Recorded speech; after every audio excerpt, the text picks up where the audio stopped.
morning, Head Start families. I am making this video to let you know about the resource bags that will be going home to you very shortly. I don't have any information as to when they will go home or if it'll be a delivery or a pickup style, but as soon as I have more information for you, I promise to get that to you. I am letting you know about what is inside of these bags because it is very important that you do not allow your child to rip open the bag and use all of the materials right away.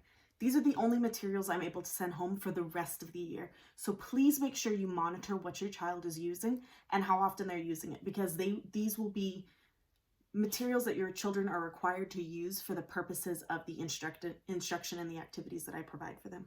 So inside of this bag, I have a package of construction paper for each child. I have their literacy journal as well. I also have a dry erase marker, which we'll get to in one moment. I have a few pencils. Some are sharpened, some are unsharpened. That was due to a lack of time on my part. I only had about 30 minutes to create 17 resource bags in the classroom.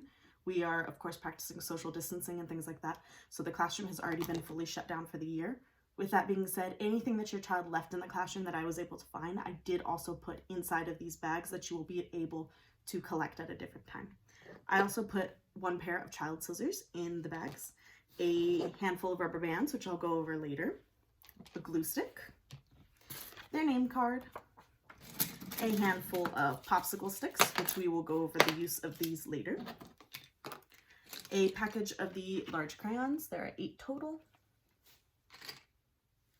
Your child will also receive a couple pieces of cardstock like this, and then they will receive a clear binder sheet like this. If you stick the cardstock inside, it becomes its own makeshift dry erase board. So they can use their dry erase marker to write different things on here, which will be something we use for interactive lessons on Zoom or video lessons that I post on Class Dojo. Inside, I also put, this is a reading response sheet.